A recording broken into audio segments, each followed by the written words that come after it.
The official INDYCAR app, powered by NTT Data, puts the pulse-pounding action of INDYCAR right at your fingertips. Never miss a lap with the latest news, highlights, and live race coverage. Track every move with real-time leaderboards, interactive maps, onboard cameras, and driver radio. Your all-access pass to every race, every moment, every day. Download the official INDYCAR app now. All right, Hans Christian Rod Rasmussen, a.k.a. Christian Rasmussen, driver of the number 21 Ed Carpenter Racing Chevrolet. Thanks so much for taking the time to talk. Yeah, thanks for having me. Of course. We spoke a few months ago, fresh off of your first NGT INDYCAR Series podium, which was at the Bommarito Automotive Group 500 at Worldwide Technology Raceway. You also finished 6th in this year's Indy 500, but since I need to give you a huge congratulations on your first NTT INDYCAR Series win at the Milwaukee Mile Snap-on Tools 250. Yeah, thank you. That was a good day. Yeah, that do you feel like there was a shift in mindset after you were able to get your first win under your belt? Yes and no. I think it was just kind of confirmed that what we're doing as a team, what I'm doing as a driver, is kind of moving everything in the right direction. So I think we were just, continuing what we've been doing all year, and then let the results come. Yeah, that was an interesting race because you qualified 10th, spent much of the race in like the P10 to P16 range, and you were it felt like you were kind of being patient and waiting for the right time to strike. You were as far down as like 19th on lap 191 after pitting. But after that last pit stop under caution on lap 213, you were, pun intended, off to the races. Yeah, that's for sure. We had a good car, obviously, that weekend for the race. It was super, super loose, as many of you guys saw on the onboard towards the end. But what I think a lot of people didn't see was that it was that loose from the very beginning. Yeah. But yeah, obviously fast. We've been talking, my engineer, strategist, and me before the race, that if an opportunity presented itself of going to get a tire advantage towards the end of the race, we should definitely take it, almost regardless of what track position we may give up. So that's what we did, and yeah, we were rolling. Yeah, I mean, it's interesting that you talk about the car being loose, because I feel like there have been a few times in this last season where you pulled a save out of nowhere on an oval that I think a lot of fans and drivers do not think other people would have been able to do. Yeah, well, hey, I'll take him. any save on an oval is a good day when they're like that. Speaking of that win at Milwaukee, there was the broadcast, I feel like, showed a lot of the radio banter between you and your spotter. What is your relationship with your spotter like? Have you had the same spotter at Ed Carpenter Racing the entire time? Yeah, I have. Me and Pecky have been working together for quite a while now. Yeah. No, it's great. He's massive experience in the sport. He's spotted for Dixon for a long time, and have been around quite a bit. So we've kind of honed in on each other. To the very beginning, there was a little bit of fine tuning, like there is with any relationship like that. But yeah, no, I feel like we've gotten it down pretty good. I think both him and the pit bugs, they were yelling quite a bit at me towards the end of the race, just trying to bring it home and whatever.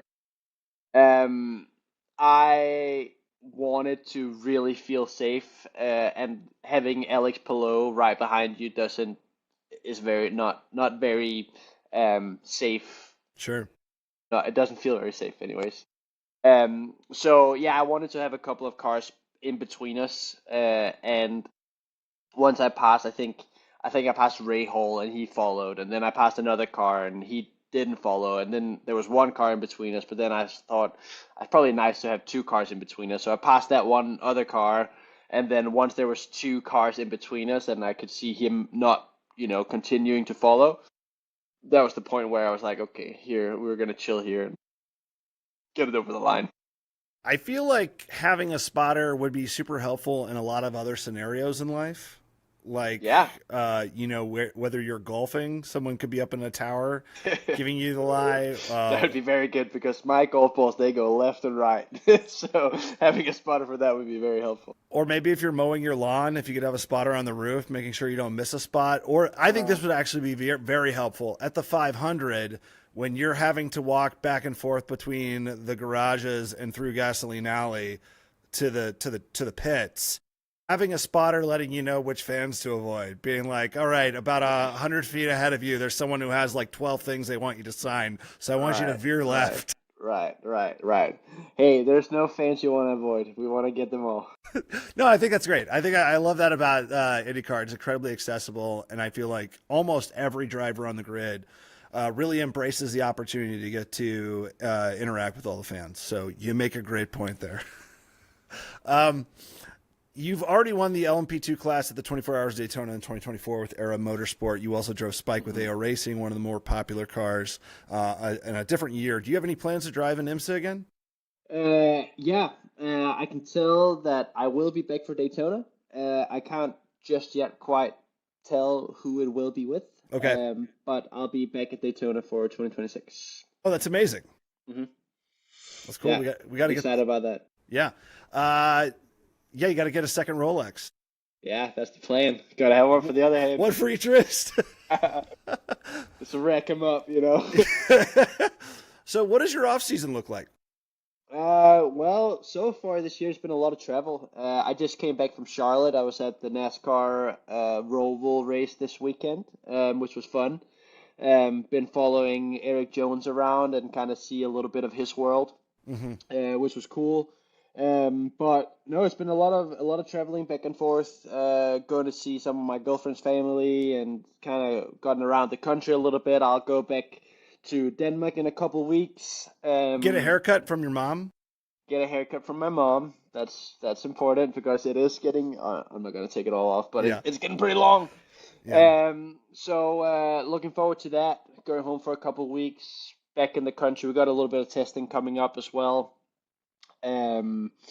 What else? I think that's about it. Yeah. Playing a lot of golf.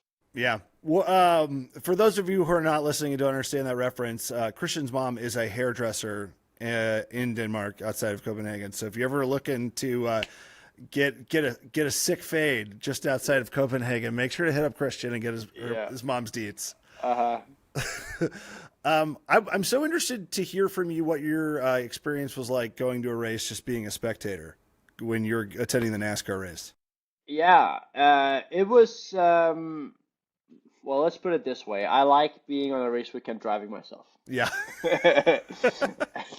I could definitely tell that just hanging around, watching other cars go around was not for me. Sure. It was just itching too much in the hands to go out and drive. But hey, it was fun. It was cool to see a different, it's a different world, but also it's the exact same thing, right? Like it's different cars, different drivers, whatever. But like it's the same. But no, it was fun.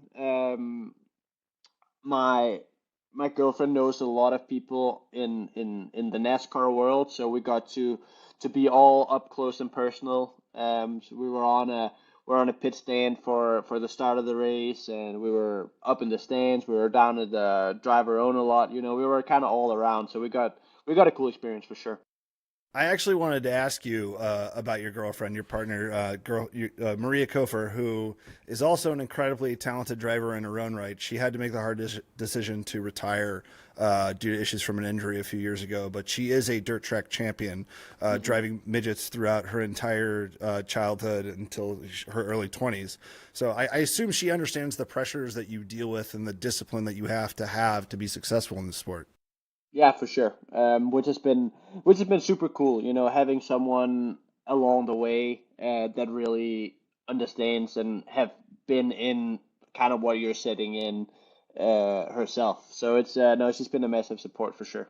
It actually feels very similar to Graham Rahaal's situation. He married into an iconic NHRA family, and his wife Courtney Forrest was a driver in NHRA for a really long time. So, we all need different things from partners, but I feel like some athletes benefit from being with people who understand where they're coming from and have shared experiences. Yeah, for sure. And I think that's exactly the case. She ever gave you any pointers? No. No. But she did actually. We just came back from visiting her family, and I actually got in the dirt car. Oh, no way. Yeah, so I got to rip the midget around for a little bit, which was super fun. So there she could give me a little bit of pointers. But no, on my side, on not dirt, no pointers. Was this your first time driving on dirt? It was, yeah. And man, it was fun. Like that's a neat little car Yeah. to riff around. They years back when she was still racing, they built their own little racetrack on the ranch that they have up there in Northern California. So yeah, we spent a couple days driving the water truck around, watering down the dirt and getting it all packed in and prepping the car. And yeah, eventually we got out and ripped it around for a little bit. How transferable are those skills? Like, how long did it take you to get comfortable enough driving the midget to where you felt like you were proficient doing it? No, I mean, it's way different, right? Like Yeah. it's almost not comparable. Yeah. But I felt like I got a hang of it pretty good. I wasn't quicker than her, unfortunately, but I also wouldn't expect myself to be when she's been racing at a national level in those cars for years and years. But no, hey, I thought I got a hang of it pretty good. And it was, most of all, it was fun. It was a good time. Have y'all ever raced sports cars together on a track? No. Mm-mm. No. Any like is there any like air of competition between the two, given that you're both athletes, both drivers? Yeah, a little bit, you know, but I also went in with very realistic expectations of myself, knowing that, I probably wasn't going to be quicker than her. Okay. That's totally fair. Now, are you a pretty big golfer? I'm aspiring to be. Yeah. I play a lot of golf. I don't know if you can call me a golfer, just yet, but I definitely play golf. Where do you usually play? The Brickyard Crossing?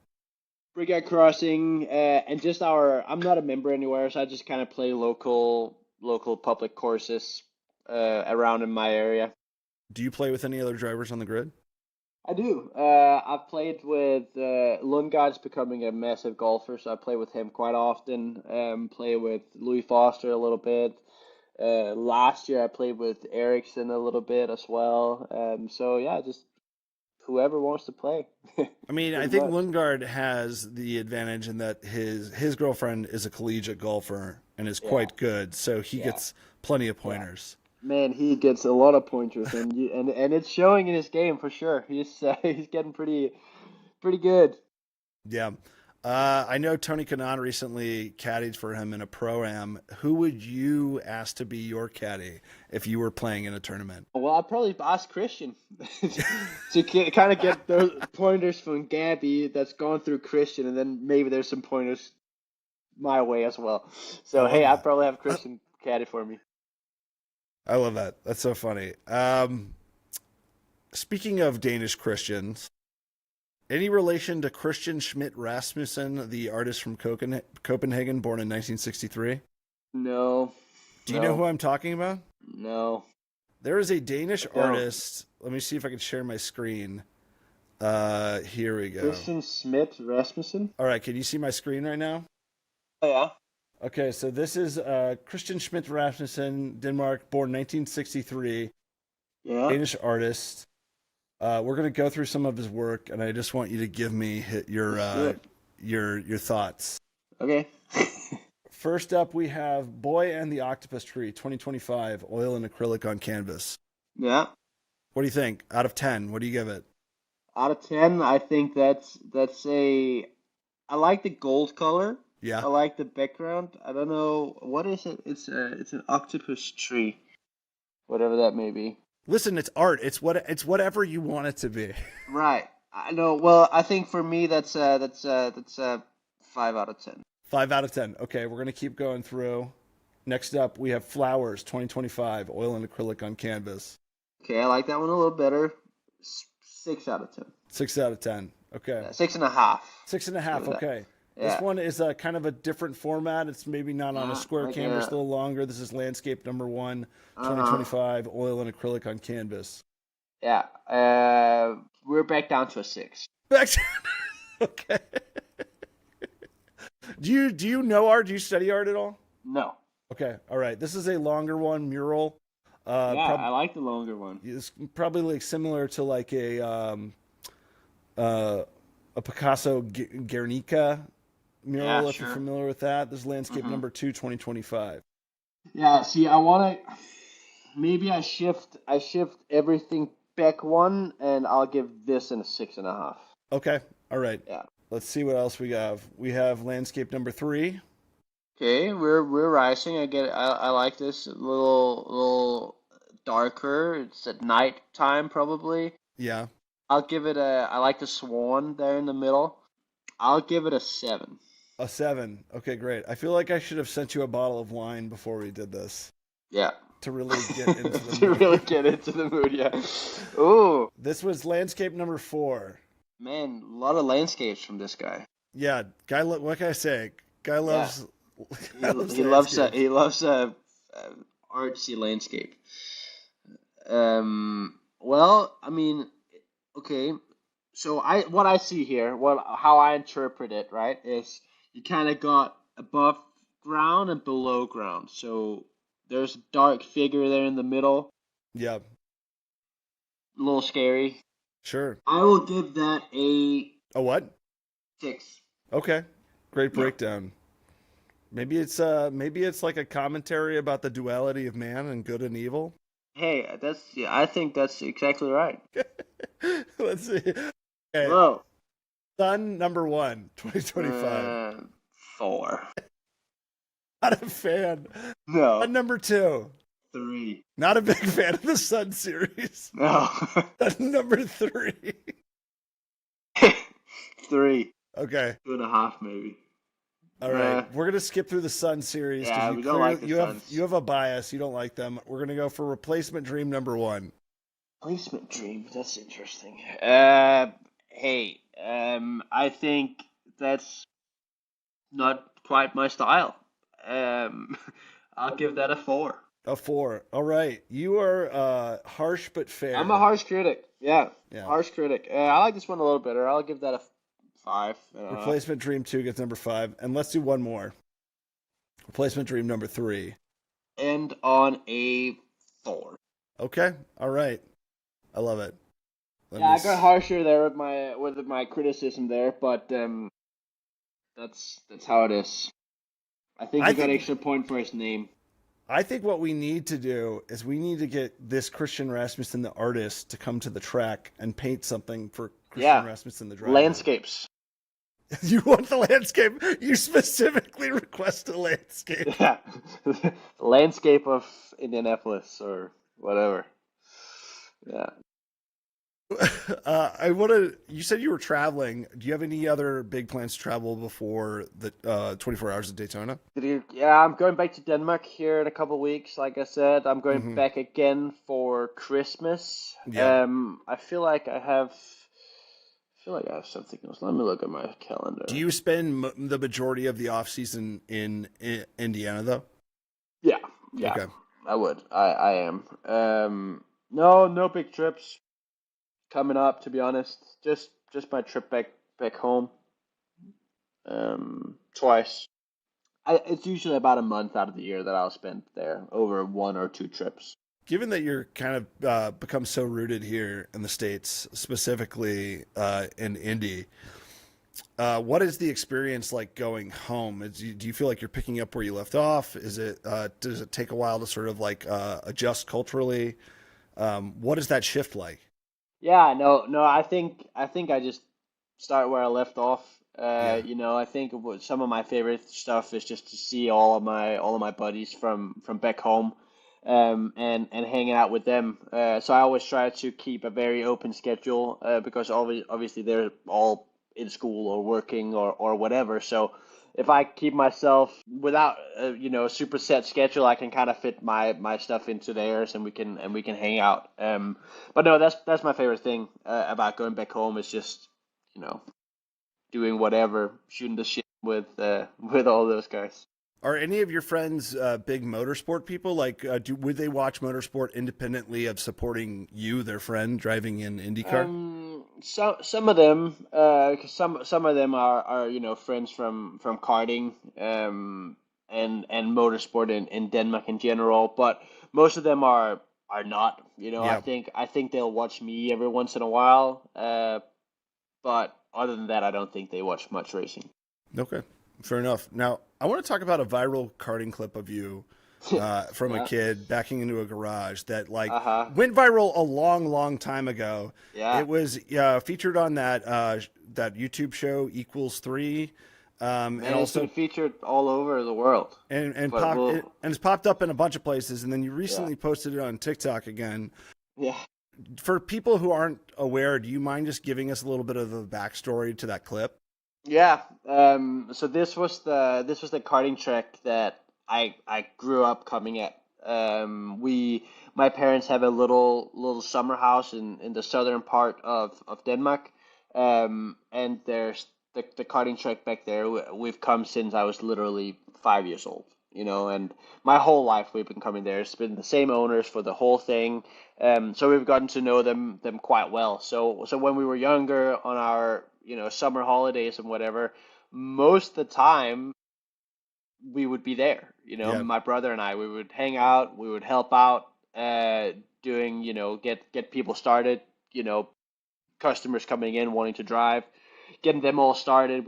They also had like a paintball thing in the back, so we would help filling them all the paintball guns with the little bullets there, and kind of just help out. So with that, obviously, also came a lot of time to drive go-karts, and we were just kind of messing around, and we're starting to kind of do these 180s, and like all of a sudden, like I could do a 180 and reverse a little bit, and then like you kind of develop that skill a little bit, and then got to a point where I could reverse this go-kart pretty far. So I don't know who came up with the idea, but someone did.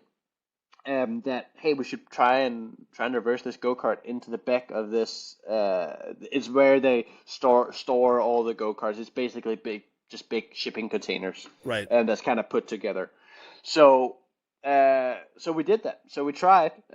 Came that the clip that you guys have all seen. That's the second attempt ever Okay. trying that.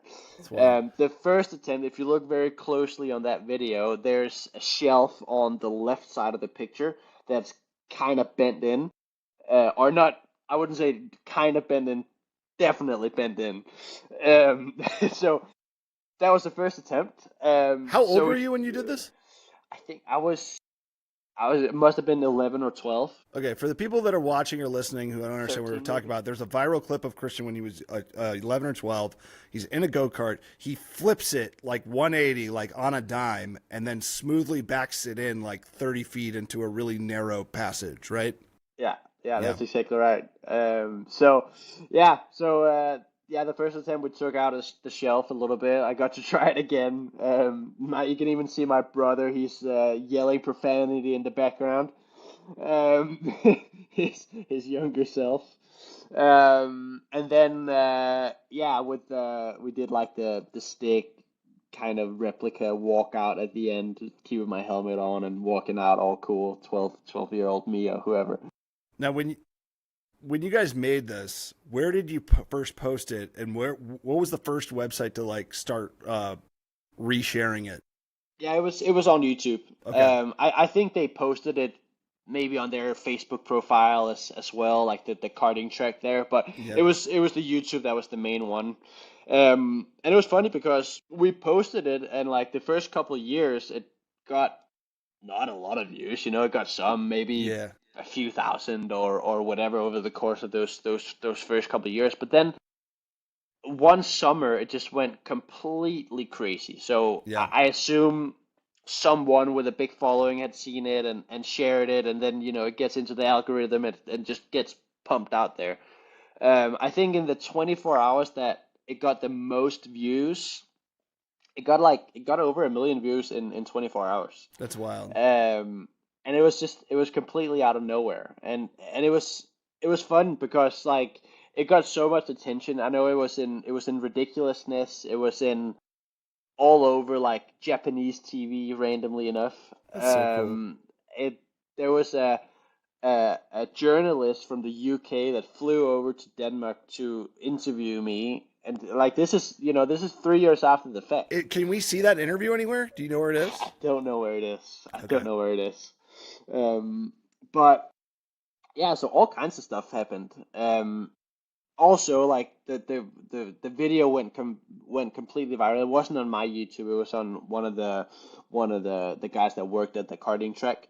He posted it, but like we were like a little bit late to put on the ads because we never did it to like do anything with it. Like Sure, we just yeah. thought it was fun to show it to people. But then it got a ton of views. So like maybe 1 million views in, we put AdSense on ads it. on it. Yeah. And then like not very long after that, there was someone from I think it was like Chile or something that reached out to YouTube and said that they had the rights to the video and it was their video. What? So YouTube took off the ads again for a little bit until like we got it back on and then it was kind of rolling at the end. But yeah, no, it was fun. It's always fun to look back at. You know, it was that was good times just hanging out at the go-kart track down there and just just driving, having fun and doing whatever. I know in the video you're wearing a helmet, but that was your first taste of fame. Yeah, it was. And It was. then of course you got like interviews without the helmet on and stuff. You feel like that prepared you for the big stage? I don't know. I guess it is a small taste of it. But no, I didn't really think about that at that point. I wouldn't say. Now, I spoke with Jordan, who works with you, and she mentioned that there were also a lot of comments recently that people were saying that was Max Verstappen and not you, and you had to be Yeah. like, "No, dude, that was me." That was actually me. Yeah. Right. I think my best way to prove it is that my younger brother is in the video. So like Yeah. that makes it pretty, and the fact that it happens in Denmark too, which people that would know the place would know that it's in fact in Denmark. Sure, yeah. But yeah, I did see that some people were saying that it was Max. So it's pretty Hey, funny. huge compliment that people think your Yeah. driving I'll style take it. is I'll take is it. a young Max Verstappen. So yeah, that's a win is a win. Yeah, a win is a win. You got to take him when you get him. Now, we're just gonna do some quick fire questions. I might have asked you this next one in the last time I talked to you. If I did, correct me, but I don't know if I asked you. Did I ask you about racing a 9-year-old in karting? Did I ask you about that? No, I don't think, I don't think so. Okay, hypothetical situation. If the karts were weight corrected, do you think you would beat a 9-year-old in karting today? And if so, by how much? Like any 9-year-old? Yeah. Yeah, I'd like to think so. So, like, by how much? Like, how much do you think you per would beat? lap? Because a karting And- race is what, like 20 minutes long? Right. Well, but there's a lot of variables here. Is it a good 9-year-old? Has he driven karts before? Let's say it's a good 9-year-old. It's a good 9-year-old. Like world class 9-year-old? Sure. Yes. It'd probably be close. You think But it'd be weight corrected? It would be probably close. it'd be Yeah. weight corrected, yes. Yeah. No, I feel like you get to a point where you can only get the cart to go that fast. So Yeah. I'd like to think that it'd probably be a few tenths in it. Okay. I'd like to think that I would be faster, but hey, I mean, there's some of those young kids that they can pedal a go-kart. Follow-up question to that. If you were going wheel to wheel with a 9-year-old in a karting race, would you give them space or would you push them off the track? See ya. I've asked a lot of different No drivers. mercy. I've asked a lot of different drivers this. I've asked a number of IndyCar drivers and I asked a lot of Formula E drivers the same question. And more often than not, without hesitation, the driver says, "Oh man, they're going off." Yeah, there's see ya. See ya. Hey, you gotta teach them something about mentality from a young age, and that's the only way you can do it. Oh my god, I love that. Such a funny answer. Now, what's your favorite IndyCar track that you've driven so far? For just putting a lap together in qualifying, I think Barber is my favorite. Okay. For racing, I really like the short ovals. If you got to go over the road course, I think probably Road America. Mm-hmm. So there's a few different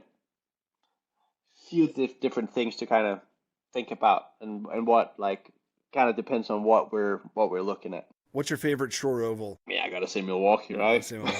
Yeah. I really like St. Louis too. Yeah. St. Louis was a great race, as was Milwaukee, but the night race, I really hope they do more night races because that was so much fun. Man, it's so cool. Barber is also a really interesting place, and that's on my bucket list for IndyCar tracks that I want to visit because it's such like a unique, weird place. You have all like the art, you have the Lady in the Lake, you have like Georgina hanging from the bridge, like the spider. Reinforced now from a couple years ago with her falling. Yeah. But Barber's such a cool place. But most of all, it's just a badass place to drive. You know, all the elevation changes. It's super quick. It's a cool place. Yeah, that's awesome. Always enjoy coming there. Where would you love for IndyCar to go next? Japan. That'd be cool. Yeah. Are there any tracks in Japan you really want to drive? No, I just want to go to Japan. Just want to go to Japan. I love Japan. Highest thing on my bucket list outside of racing. So hey, if we could bring racing and get an excuse to go there for that, and I think from what I hear, I think that the Japanese fans are like really, really cool and super passionate about racing. So I think bringing our sport out to them would be really cool. Japanese fans are incredibly wholesome. Like you watch the F1 Grand Prix at Suzuka, you watch the 6 Hours of Fuji at Fuji Raceway for World Endurance Championship. Like the fans are like incredibly positive. Actually, in a way, like a lot of IndyCar fans are. Like they seem to. Like, for lack of a better term, they just want everybody to do a good job and have a good time. So that would be awesome. And that's what it seems like. So I think that could be super cool. Yeah, I actually went to Japan for 2.5 weeks. My wife and I went there for our honeymoon. I love Japan. But good answer. Yeah. I'm gonna go at some point. Since you started driving in the NTT IndyCar series, what is the weirdest thing you've ever signed? Oh, what's the weirdest thing I ever signed? I've signed a couple arms, just like is someone arms. Gonna get a tattoo over it? I don't think there's ever been a tattoo made, but I've definitely signed some arms. I think I signed a forehead at some point. What? I don't know, like all right. right over the So that one was a bit weird too.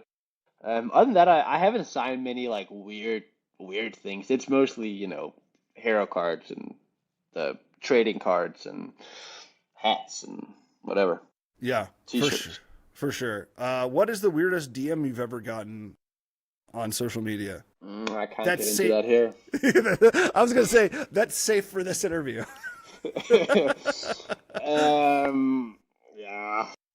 I don't know. Let's see if I can find a funny one. Most of them are not safe for work. No. Okay. No, they are. They're pretty okay. I don't know. Okay. I'll have to owe you an answer on that one. Okay, sounds good. Aside from your team or either pit crew, or I guess counting the 500, you have 3 pit crews on ECR. Aside from anyone inside of Ed Carpenter Racing, which pit crew do you think would assemble IKEA furniture the fastest?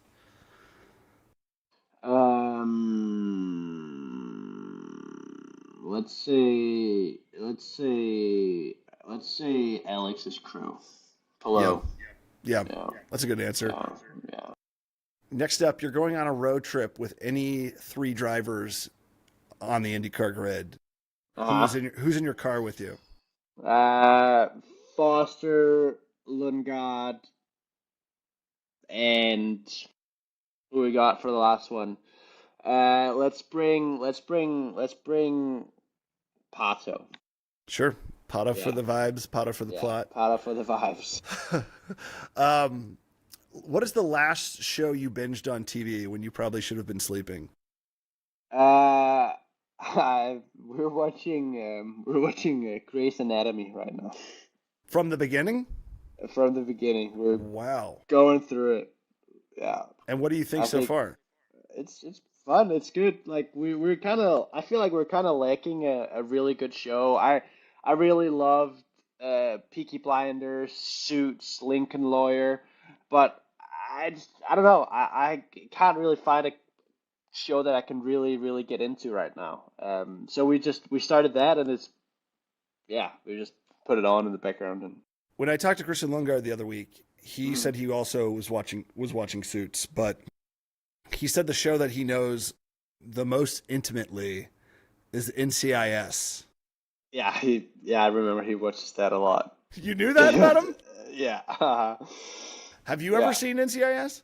I remember when I was growing up and like I would come home from school in the afternoons, like I would turn on the TV and it was NCIS that was That's on. exactly what he said. Yeah. Yeah. So, I don't know. It goes in Danish television apparently. But yeah, so that's like I haven't actually watched it like sat down and watched it from the beginning to end, Yeah. but I just remember watching episodes and there was the NCIS one with the one guy, and then there was another. I think was it NCIS LA or NCIS somewhere else with the rapper. Uh, Los I, Angeles, the one with LL Cool yeah, J? yeah, LL Cool J. Yeah, exactly. Uh-huh. So there was two, but yeah, no, I haven't watched it from like beginning to end. Okay, fair enough. Let's talk about that's a CBS show. Let's talk about some Fox programming. Yeah, Which which IndyCar driver do you think would crush it at the Masked Singer? The Masked Singer. Yeah. What is that?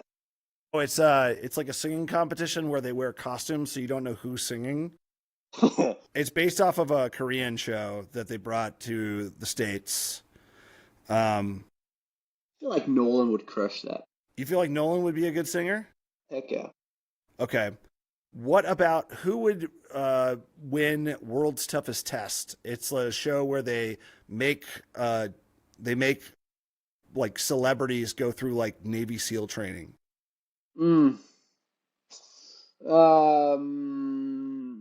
Newgarden would probably do all right in that. That's a popular answer. Yeah.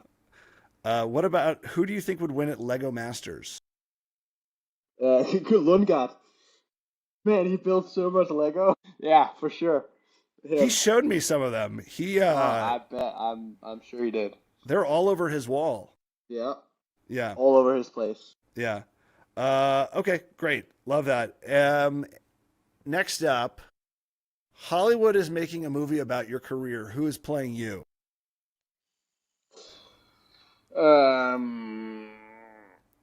Morgan Freeman.